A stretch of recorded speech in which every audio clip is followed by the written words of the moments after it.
तो खड़गे जी से पूछा मैंने कितनी सीट लाओगे, बोले 300। तो मैंने कहा 300 तो लाओगे, मोदी जी के सामने कौन लड़ेगा। तो एक पैरोडी मैंने टीवी में सुनाई जो पूरे देश में वायरल हुई। बस छोटे से मैं 7-8 मिनट का कविता पाठ करके अपना स्थान लेता हूं, सुनिएगा साहब।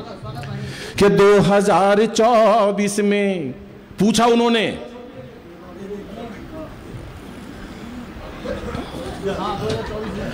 2024 में मोदी जी को कैसे है हराना, मोदी जी को कैसे, पूछा उन्होंने केजरीवाल जी से, मोदी जी को कैसे है हराना।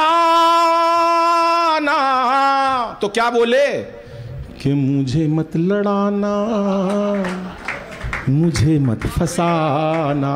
तालियां थोड़ी थी साहब आपकी। ये मुझे मत लड़ाना, मुझे मत फसाना। बोले क्यों, तो क्या बोले कि भूला नहीं हूं यारों अब तक काशी, तब से रुकी ना मेरी अब तक खांसी। मेरा ये तजुर्बा हो, मेरा ये तजुर्बा है पुराना, लेकिन मुझे मत लड़ाना, मुझे मत फसाना। अब पीछे सीबीआई ईडी ले गई, उनको पकड़ के ले गई। उस टाइम एक पैरोडी मेरी बड़ी वायरल हुई, तो मैंने उनसे पूछा, कहा उनसे कि जो वादा किया वो निभाना पड़ेगा, ईडी बुलाए चाहे सीबीआई पूछे रे तुमको जाना पड़ेगा। अरे जो वादा किया वो निभाना पड़ेगा, निभाना पड़ेगा। अंतरा सुनना, मजे लेना।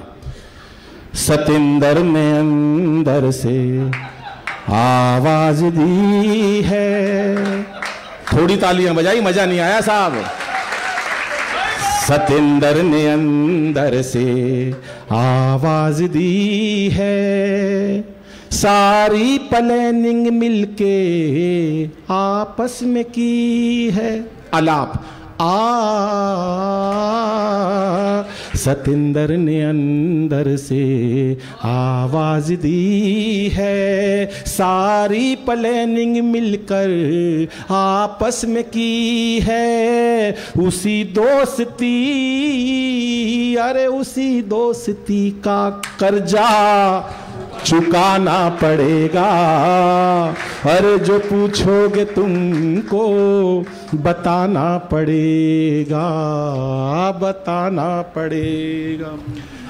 बस एक अंतिम गीत सुनाता हूं। आपने शायद मेरे ख्याल कुमार भाई वाले कार्यक्रम में कितने लोग थे, एक बार हाथ उठाना। सभी थे वहां पर मौजूद। तो उस दिन भी कविता पाठ का समय नहीं मिला, लेकिन आज भी समय बहुत कम है, क्योंकि मेरे को सिर्फ एक गीत सुनाना आपको, और वो गीत हंसी की बहुत सारी बातें कर सकता हूं, 1 घंटे आपके साथ रुक सकता हूं। अगली बार जब हम इस कार्यक्रम को करेंगे और बड़े ऑडिटोरियम में, ये ऑडिटोरियम बड़े से कम नहीं है, क्योंकि यहां पर जिन्होंने सुना बहुत मन से सुना है, लेकिन फिर भी मैं एक बात कहना चाहूंगा। पहले तो इन बहन बेटियों के लिए एक बात कहना चाहूंगा। हमारा अग्रवाल समाज संस्कारों का मंच है साहब, हम बेटियों को गर्भ में मारने लगे हैं। संजय भाई 4 पंक्तियां समर्पित करता हूं आपको कि इसे बेटा बना पालो तो ये इतिहास छू लेगी, करो विश्वास बेटी पर तो ये विश्वास छू लेगी। कभी जीवन में बेटी को नजरअंदाज मत करना, जरा से पंख खोलोगे तो ये आकाश छू लेगी, जरा से पंख खोलोगे तो ये आकाश छू लेगी। आइए दोस्तों, अंतिम एक कविता सुनाकर अपना स्थान लेता हूं। मेरा मन है ये कविता इसलिए सुनाने का कि दोस्तों, लोगों के पास पैसा होता है, माँ बाप चले जाते हैं, बहुत सारे बच्चे भूल जाते हैं, उनको ये नहीं पता होता कि माँ बाप ने हमारे लिए क्या किया है। लेकिन ये परिवार जिन्होंने माँ बाप की स्मृतियों को जीवित रखा, चाहे वो किसी माध्यम से रखा, कोई भंडारे करता है, कोई मंदिर में दान देता है, कोई पत्थर लगवाता है, ये सारे ही नेक काम है। लेकिन उस नेक काम में से अपने माता पिता की स्मृति को जीवित रखना, और पूरे देश में आज कवियों के माध्यम से आदरणीय महानंद जी और वैश्य समाज का नाम जिस प्रकार से गया है, मैं खुद अभिभूत हूं, क्योंकि वास्तव में वो इसके अधिकारी थे। और संजय भाई और उनके पूरे परिवार को बधाई देता हूं। एक अंतिम गीत समर्पित करता हूं। वो जो लोग माँ बाप को भूल चुके हैं, ये हिंदुस्तान है, ये हिंदुस्तान, हमारा हिंदुस्तान हमेशा से ही संस्कारों का देश रहा है। कहते हैं विश्व गुरु बनेगा। जब गांव से हम यहां पर आए, मेरी उम्र 5 साल की थी, अब 56 साल की है। जब मैं 5 साल का दिल्ली में आया, हमने नहीं सुना था वृद्धाश्रम क्या होता होते हैं। वृद्धाश्रम होते ही नहीं थे, घर में कम खाना पीना होता था, उसके बावजूद भी माँ बाप की सेवा और इज्जत होती थी। कितना भी थोड़ा कमा ले, माँ बाप के पैर बच्चे दबाते थे, माँ बाप को हमेशा इज्जत देते थे। लेकिन आज करोड़पति लोग भी माँ बाप को वृद्धाश्रम में भेजते हैं, तब कहीं कविता मन में फूटती है। मैं अपने नए बाजार की दुकान पर बैठा दालों का काम कर रहा, अनायास ही मेरे दिल में कहीं से एक भावना जागी और माँ की मेरे को याद आ गई। 1995 में मेरी माँ चली गई थी। 1995 में गई, मैं अपनी माँ से बहुत प्यार करता था, आप भी सब करते होंगे। तो एक दर्द उठा इस बात का कि माँ की कीमत क्या होती है। वृद्धाश्रम बनने लगे हैं, कैसे होते हैं बच्चे जो माँ बाप को वृद्धाश्रम में छोड़ देते हैं, और कैसा होता है ये परिवार जो अपने पिता की स्मृतियों को जीवित रखता है। साहब एक कविता केवल 9 पंक्ति की, और जो मोबाइल पे बात कर रहे हैं, मेरा आग्रह है सर प्लीज ये बात फिर कर लेना। एक बहुत जरूरी कविता जो मन की से लिखी गई है, बड़ी मेहनत लगती है कविता लिखने में। एक एक आंसू जब इस पे पड़ा, इसकी एक एक अक्षर पर, तो अगर सारे आंसू गिर जाते तो कविता खत्म हो जाती। इतना रोया हूं मैं इस कविता को लिखते टाइम और बड़ा भावुक हो जाता हूं। सरिता जी, मैं दुकान पर बैठा, मैंने सोचा अगर एक छोटा सा बच्चा 7-8 साल का, उसकी माँ चली जाए तो उसके मन पर क्या गुजरेगी। घर में पिता है, कोई भाई बहन नहीं है, तो उसकी भावनाएं सुनिए। और कविता का मर्म केवल इतना है कि अपने माँ बाप को हमेशा याद रखना, उनकी इज्जत करना, उनका सम्मान करना।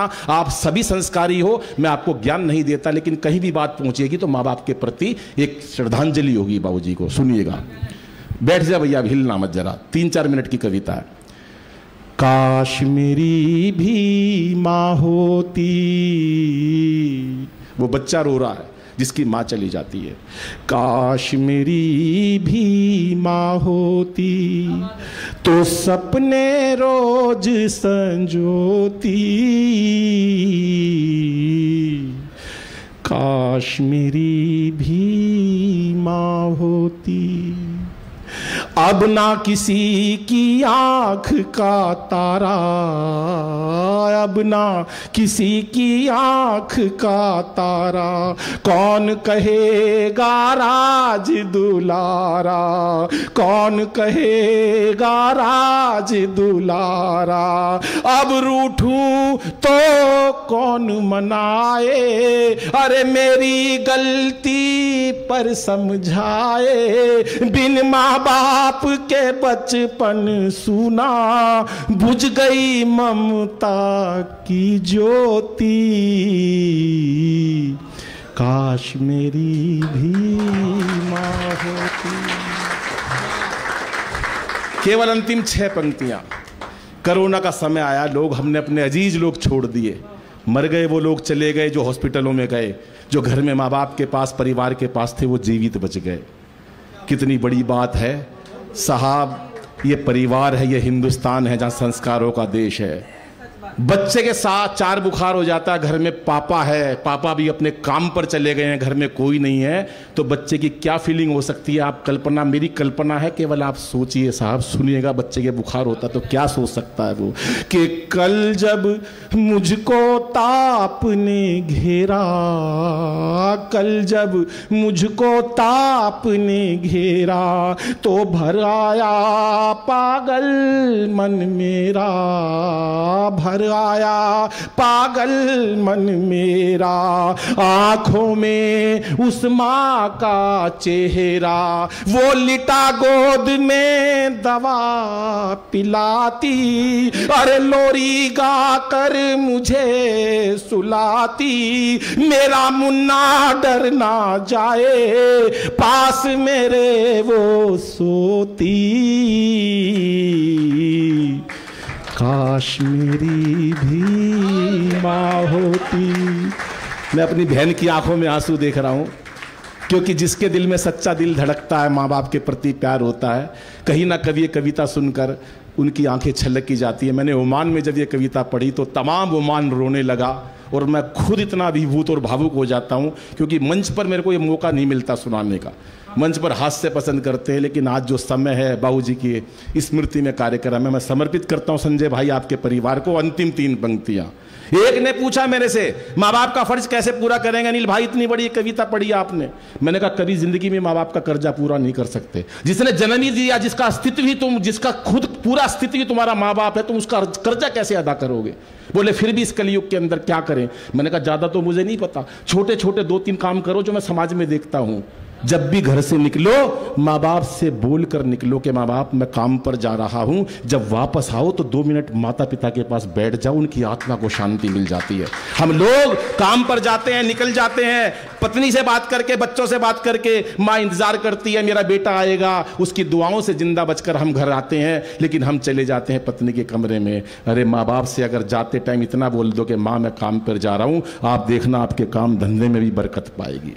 और दूसरी बात, जो तुम्हारी सामर्थ्य है उसके अनुसार अपने माँ बाप को पैसा देना, कभी उनको मांगने की जरूरत ना पड़े, चाहे वो कितने भी बड़े उनके जायदाद हो, उनको उनके अनुसार पैसा देना। और तीसरी बात, जिसका सबसे ज्यादा माँ बाप को दुख होता है, वो इस बात का होता है कि हम माँ बाप से बड़े ऊंचे सुर में बात करने लगे हैं। पापा आपको क्या पता, उन्होंने जिस हालात में आपको काबिल बना दिया, आप उनको नाकाबिल कभी मत समझना। दोस्तों, हम नए युग के लोग हैं, कंप्यूटर मोबाइल चलाना जानते हैं, कार चलाना जानते हैं, कहते पापा आपको क्या पता। उन्हें बड़ी तकलीफ होती है जब हम अपने माँ बाप को नाकाबिल साबित कर देते हैं साहब। इसलिए माँ बाप के साथ ये काम भी मत करना। अंतिम 3 पंक्तियां पढ़ाता हूं, प्रदीप भाई प्लीज बैठिएगा बिल्कुल शांति से, और अंतिम 3 पंक्तियां पढ़ता हूं। स्थान बना लो कहीं पर भी, शीघ्रता से, जल्दी से सुनिएगा साहब। अंतिम 3 पंक्तियां कि मात पिता, और इन 3 पंक्तियों में मां के चरणों में ताली बजाकर मुझे बताना कि आप अपने माँ बाप से कितना प्यार करते हो। अंतिम 3 पंक्तियां पढ़कर अपना स्थान लेता हूं कि मात पिता अनमोल खजाना, मात पिता अनमोल खजाना, उनका प्यार ना कभी भुलाना, उनका प्यार ना कभी भुलाना। कष्ट यदि तुम पहुंचा, माफी चाहता हूं कि मात पिता अनमोल खजाना। भावुक हो गया क्योंकि आज ये सम्मान मिला। अगर मेरे माँ बाप भी यहाँ होते तो कितना खुश होते वो। कि मात पिता अनमोल खजाना, उनका प्यार ना कभी भुलाना। कष्ट यदि तुम पहुंचाओगे तो याद करोगे पछताओगे। कीमत तभी पता चलती है, अरे जब वो चीज नहीं होती। काश मेरी भी माँ होती तो सपने रोज संजोती। काश मेरी भी माँ होती। बहुत बहुत आभार, बहुत बहुत धन्यवाद। जितने मन से आपने सुना, मुझे ऐसा लगता था कि शायद आप हास्य को ही पसंद करते हो, लेकिन जितने मन से आपने वीर सुनाई, करुणा की कविता सुनी, मैं बहुत अभिभूत हूँ। एक एक व्यक्ति की आंखें नम है। मेरा कविता पाठ अगर अच्छा लगा हो तो एक बार मुझे भी तालियां बजाकर बताइए सर।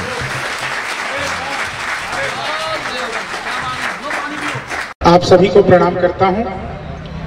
आदरणीय पटाखा जी को बहुत बहुत बधाइयाँ देता हूँ। मैं उम्र में इनसे बहुत ही छोटा हूं, बिल्कुल इनके बेटे की उम्र का हूं, लेकिन एक चीज जो मैं यहाँ पे देख पा रहा हूं कि कवि परिवार के एक व्यक्ति के जन्मदिन को पूरा परिवार जिस तरीके से सेलिब्रेट कर रहा है, ये अपने आप में बड़ी बात है।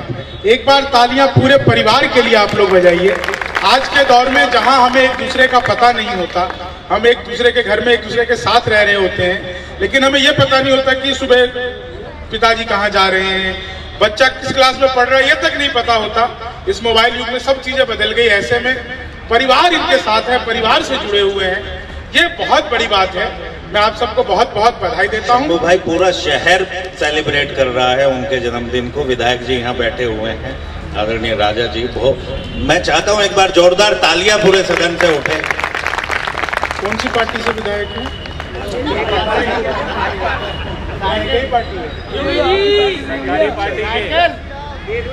भाई साहब देखो, मैं तो बिहार से आया हूँ, वहाँ कोई पार्टी नहीं होती। जिसकी चलती है वो पार्टी तोड़ के पार्टी बना लेता है। अच्छा, आजकल मैं दिल्ली रहता हूँ क्योंकि बिहार में शराबबंदी हो गई है। 4 लाइनें सुनाता हूँ, आनंद लीजिएगा। आप सब मुझे लगातार लपेटे में नेताजी में सुनते रहे हैं। जब भी कभी कोई नेता मेरे सामने होता है तो मेरी ऊर्जा और बढ़ जाती है। मैं 4 लाइनें सुनाता हूं, आनंद लीजिएगा और बस इतना भर सोच के समझ के सुन लीजिएगा। मेरा किसी भी पार्टी पक्ष से कोई लेना देना नहीं है। ना मैं कांग्रेस का आदमी हूं, ना मैं भाजपा का आदमी हूं। आदमी तो खैर मैं मायावती का भी नहीं हूं, ये अलग से बताना पड़ता है, नहीं तो कई बार लोगों को हुलिया हुलिया देखकर शक हो जाता है। तो मैं पहले से ही क्लेरिफाई करके चलता हूं कि मामला ऐसा बिल्कुल भी नहीं है। पिछले दिनों बिहार में सरकार टूट गई, लोगों ने आरोप लगाया ये सरकार मोदी जी ने तोड़वा दिया। लोगों ने कहा कि ये सरकार अमित शाह ने तोड़ दी, लेकिन मैंने क्या देखा, बिहार में सरकार टूटी क्यों? कोई बातचीत नहीं, सीधे सीधे कविता सुनाता हूं, आनंद लीजिएगा। पांडे जी बहुत बेहतरीन, आप सुनिएगा 4 लाइनें मैंने कैसी नहीं कही। उल्टे तवे पे रोटी। अच्छा, जो लोग मोबाइल से मेरा वीडियो बना रहे हैं उनसे मेरा निवेदन है कि ये सब चीजें रिकॉर्ड कर रहे हैं, इतना बढ़िया ये लोग। आप लोग कम तालियां बजाएंगे, अभी फोन रख दीजिए, अभी आनंद लीजिए बस। YouTube पे सारी चीजें मौजूद है और जो नई सुनाऊंगा वो भी ये लोग डाल देंगे। उल्टे तवे पे रोटियां सिकती नहीं ज्यादा, उल्टे तवे पे रोटियां सिकती नहीं ज्यादा, घटिया हो क्वालिटी तो वो बिकती नहीं ज्यादा। एक सिख राजनीति दे गई बिहार की, दारू के बिना दोस्ती टिकती नहीं ज्यादा। भाई बहुत अच्छे शंभू भाई, और करवा लो शराबबंदी। दारू के बिना, और 4 लाइनें। हास्य कितना मासूम हो सकता है। पहली बार ये मंच के सारे कवि सुनेंगे, पहली बार सुनेंगे। अंजू भाई सुनना, आप बहुत अच्छे व्यंग्यकार हैं, गजलें भी आपने खूब कही हैं। इनकी कई किताबें मुझ तक पहुंची है, मैं एक भी नहीं पढ़ पाया। पहुंची है, इन्होंने पूरी कोशिश की कि मुझ तक पहुंच जाए। मैं क्लास में नहीं पढ़ा, तो बिहार का आदमी बिना पढ़े लिखे टॉपर होता है। जरूरत क्या है? दुनिया भर में विज्ञापन चलते हैं, 6ठी 7वीं 8वीं फेल BA करें।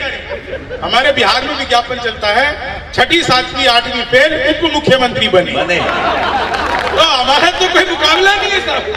मैं 4 लाइनें सुनाता हूँ, बिल्कुल नहीं। हास्य कितना मासूम हो सकता है। पांडे जी सुनिएगा जी। और हमारे साथ में यहाँ पे राष्ट्रपति पुरस्कार से, आप सब जानते हैं, सम्मानित सुरेश अवस्थी जी हैं। अवस्थी जी, बिल्कुल हास्य कैसा हो सकता है, आनंद लीजिए। डेरे की गुफा, कितना मासूम हास्य। डेरे की गुफा में हमेशा राज करोगे, कुटिया को भूल जाओगे, महलों में रहोगे।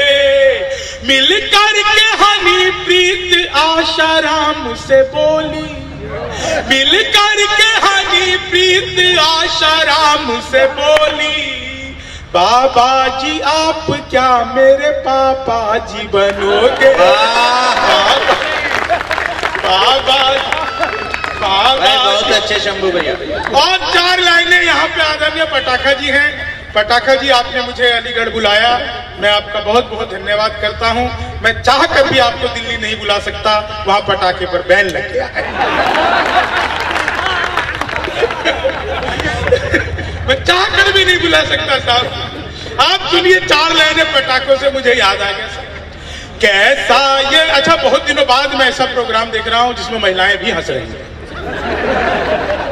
नहीं तो ये कभी नहीं हंसती साहब। इन्हें ब्यूटिशियन समझा के भेजता है, बहन जी ज्यादा मुंह फाड़ के हंसोगी तो चेहरे के POP की कोई गारंटी।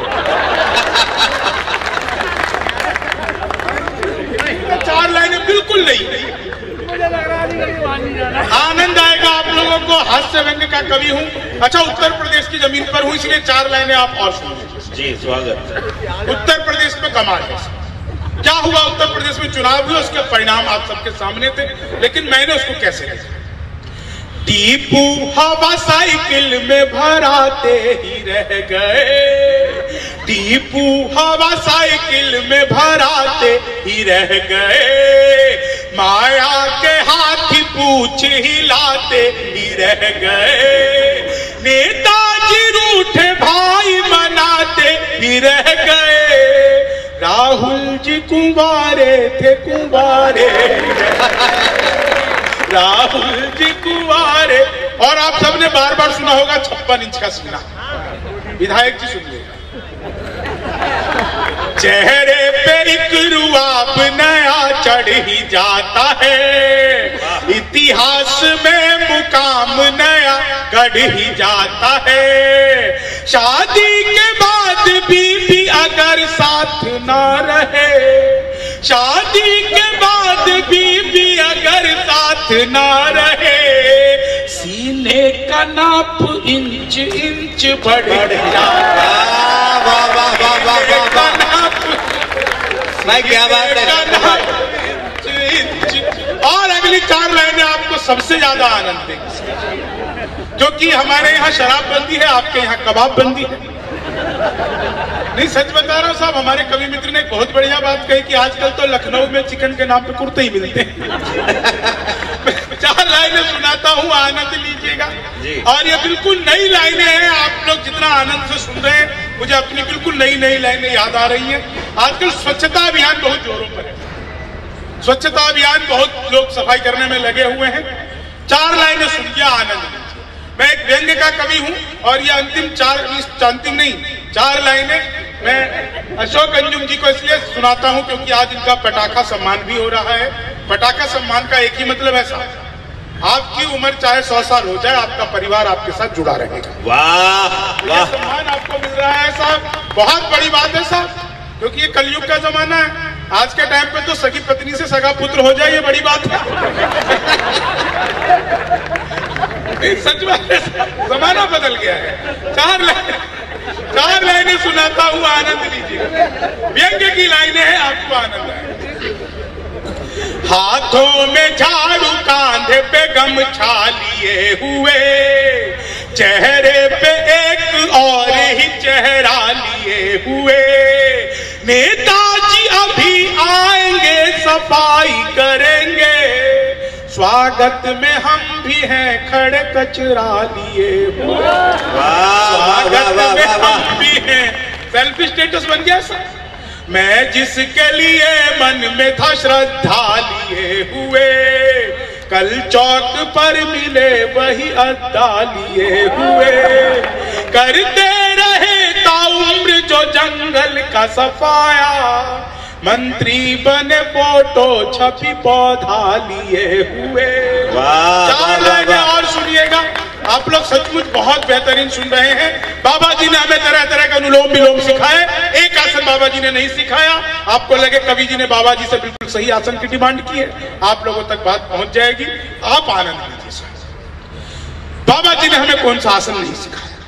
आया तो है बसंत मगर खार पहन कर, हम जीत मनाते हैं मगर हार पहन कर, बाबा जी हमें योगा कोई ऐसा सिखा दो, आफत पड़े तो भाग ले सलवार पहन कर, आफत पड़े तो भाग। बाबा भी कमाल करते। सब 4 लाइनें और सुनो। सारे शहर को हम सही पापा नसीब हो। वाह, ये एक लाइन की कविता थी, खत्म। जब सारी बात एक ही लाइन में पूरी हो रही है तो बाकी की 3 लाइनें और क्यों लिखी? सारे शहर को हम सही पापा नसीब हो, रोमांस सुबह शाम सरापा नसीब हो, गोपाल जी कांडा सी हो अपनी ये जवानी, एनडी तिवारी जैसा बुढ़ापा नसीब हो। एनडी तिवारी। और अगली बात जो मैं कहने जा रहा हूं, उस बात पर सिर्फ वही लोग ताली बजाना जिनको समझ में आते हैं। भारतीय जनता पार्टी भी कमाल की पार्टी है साहब। ये एनडी तिवारी को पार्टी के अंदर करती है और रोमियो ढूंढने बाहर निकल जाती है। आनंद लीजिए। अच्छा, धीरे धीरे लोगों को समझ आ रही है, ये बात ही ऐसे ही है साहब, उम्र दराज सी बात है। 4 लाइनें और सुनिए, आपके आनंद के लिए पढ़ता हूं। हास्य का कवि हूं मैं, ज्यादा टेंशन लेता नहीं। पिछले दिनों नोटबंदी का त्योहार जिसकी पहली बरसी अभी आने ही वाली है, हम लोगों ने मनाया। आप लोगों ने अपने अपने तरीके से देखा, एक कवि ने उसका आनंद लिया, तीसरी लाइन पे आप लोग जुड़ जाएंगे, चौथी लाइन पे आपको मजा आएगा। जी, इसका मतलब ये नहीं बाकी की 2 लाइनें बेकार है। मैं बिहारी हूं, मूर्ख नहीं। बिहार का आदमी अद्भुत होता है। मुझे तो यहाँ अलीगढ़ में आके पता लगा यहाँ भी बहुत बिहारी हो गए। सर इसमें बिहारियों की कोई गलती नहीं, आप लोगों का सारा कसूर है। आप लोग बड़े बड़े पांडाल लगाते हो, कीर्तन मंडली बुलाते हो, फिर भजन करवाते हो, राधे राधे जपो चले आएंगे बिहारी, राधे राधे जपो चले आएंगे बिहारी। अब कलयुग में वो बिहारी तो आ नहीं सकते, हमें ट्रेनों में ठुस ठुस के आना पड़ता है। ठुस ठुस के बहुत अच्छे। मैं बता रहा हूँ साहब, मैं तो इलेक्ट्रॉनिक शॉप पे गया, मैंने पूछा कि टीवी कितने का दे रहे हो? बोले बिहारियों को नहीं देते। मैंने कहा तुझे कैसे पता लगा? निकल। अगले दिन सूट बूट में, मैंने कहा ये टीवी कितने का दे रहे हो? बोले तुझे कल भी मना किया था। अगले दिन अपन भी बुरका में, मैंने कहा भैया ये टीवी कितने का दे रहे हो? बोला भाई साहब आपको तो 2 दिन से मना कर रहा हूँ। मैंने कहा मत दे, ये बता तुझे पता कैसे लगता मैं बिहारी हूँ? बोला बेटा जैसे तू टीवी कह रहा है वो माइक्रोवेव है। ये जो माइक्रोवेव को टीवी बताने का कॉन्फिडेंस बिहार लेके आया। दुनिया में सबसे ज्यादा ईमानदार नेता कहीं को होता है तो हमारे बिहार के आदरणीय लालू प्रसाद यादव, जिस जेल का उद्घाटन किया खुद उसमें जाकर बंद हुए। ये होती है उद्घाटन की जिम्मेदारी। आपकी ठहाके और तालियां तो अगली बात पर उठेंगी। मैंने उसे दिन कहा था यार इनसे किसी शमशान घाट का करवाते। सही आदमी से सही काम लेना चाहिए। जैसे केजरीवाल कमाल की बातें करते हैं। 6 महीने पहले बयान दिया था पुलिस मेरे हवाले कर दो। मैं और महेंद्र शर्मा जी उनके घर गए। हमने कहा कमाल है केजरीवाल जी, पुलिस भी आपके लिए यही कह रही थी, इसे भी हमारे हवाले कर दो। पर आजकल तो साथियों समेत कर दो। 4 लाइनें सुनिएगा, आपके आनंद के लिए पढ़ता हूं और उसके बाद समय की अपनी सीमाएं हैं। 2 मुक्तक विशेष मैं जो यहाँ पर सुनाना चाहता हूँ वो मैं सुनाऊंगा। 2 मुक्तक मुझे ऐसे ही याद आ गई। मैं थोड़ा सा कवि हूँ, मुझे सुनने के लिए आदमी को कभी कभी बीच में थोड़ा सा बच्चलन होना पड़ता है, इसलिए मैं आपको 4 लाइनें सुना रहा हूँ। स्वागत। सुनिएगा सर। कैसा ये नशा है जो उतरता ही नहीं है, दिल अब तो संभाले से संभलता ही नहीं है। दिल्ली में पटाखों पे बैन जब से लग गया, महबूब मेरा घर से निकलता और अगली 4 लाइनें आप लोगों को अपनी जवानी की याद दिला देगा। कई लोगों को आज तक शुगर क्यों है इसका कारण भी आपको पता चल जाएगा। सुनिएगा साहब, बिल्कुल पांडे जी मैंने कमाल कर दिया इन 4 लाइनों। सुनिएगा।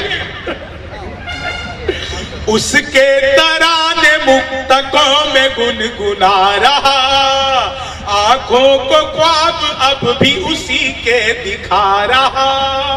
कॉलेज के दिनों में किसी ने चूम लिया था, अब तक सुबह से स्वाद लिपस्टिक का आ रहा।